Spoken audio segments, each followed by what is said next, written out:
गोष्ट लक्षात घेतली पाहिजे की आमच्या दोन्ही पक्षांनी ज्या पद्धतीनं आता त्यांचे टुकार नेते बोलायला लागले त्यांना आवर घालावा हे मी स्वतः मांडलं.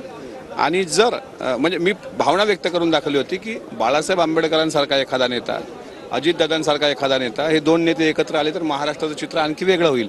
ज्या बाळासाहेब आंबेडकरांनी महाविकास आघाडीमध्ये येण्याचा खूप प्रयत्न केला पण त्यांचे अपमान कोणी कोणी केले हेही बाळासाहेब आंबेडकरांनी सांगितलं. मग ते विधानानंतर तुम्हाला नोटीस मिळाली होती. तुम्ही आजही तुमच्या विधानावर ठाम आहात. कोण्या विधानावर? याच विधानावर अजितदादांनी वेगळी भूमिका घ्यायला. मी असं म्हणत नाही आहे. मी असं म्हणतोय महायुतीमध्ये अजितदादांच्या बाबतीत कोणी दुर्भाष्य करण्याचा प्रयत्न करू नये. वारंवार बोलून महायुतीच्या दोन्ही घटक पक्षांनी आपली इमेज खराब करून घेऊ नये. नक्की गोरंट्याल साहेब ते म्हणतायत की काही प्रमाणामध्ये सहमत आहेत, तर आता जवळच आहेत, सोबतच आहेत. मी एक सांगतो की सध्या आम्ही आमच्या आमदाराची बैठक होती या आपल्या अधिवेशनच्या अगोदर.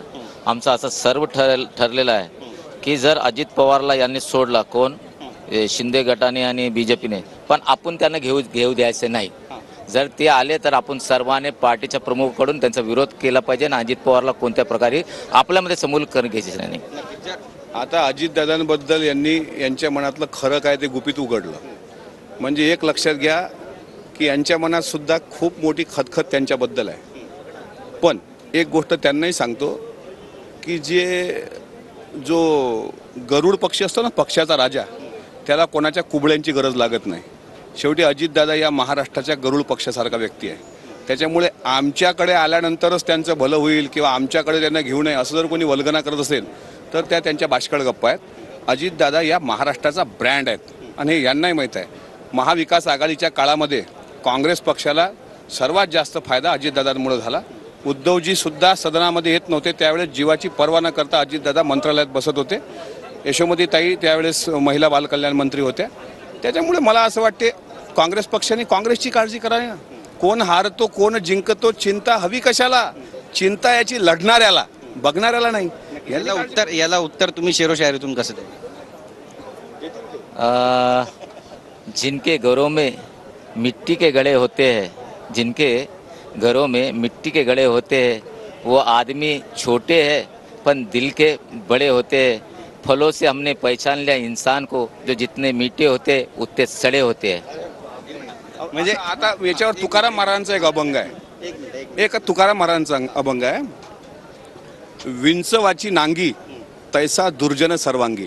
एखाद्या विंचवाच्या नांगीत जसं विष असतं तसं एखाद्या व्यक्तिमत्वात असतं. आमच्याबद्दल बोलणाऱ्यांनी म्हणजे तुकाराम महाराजचा अभंग सांगितला आहे, माझा नाही, माझ्या आजाचा नाही. तसं म्हणून बैसता चोरापाशी तैशी होय बुद्धी, कारण आज देववरून पालखीचं प्रस्थान आहे. देखताची चिंदी मन धावे आणि व्यभिचार्यापाशी बैसता क्षणभरी देखताची नारी मन धावे. वैयक्तिक टीका व्याभिचारी म्हणून नाही, तुकाराम महाराजांचा अभंग आहे. तुकाराम महाराजांनी सांगितलं विंचवाची नांगी तैसा दुर्जन सर्वांगी. हे मी सांगतो, मी नाही सांगत, हे तुकाराम महाराजांनी केलेली टीका आहे. याला उत्तर कसं दे? उत्तर ऐसा है, चिराग जला के हम बामो दर्द में रखते हैं. चिराग जला के लोग बामो दर में रखते हैं. एक हम है जो राह गुजर में रखते हैं. तूफानों को मालूम है मिजाज अपना, हम पहला कदम भंवर में रखते हैं.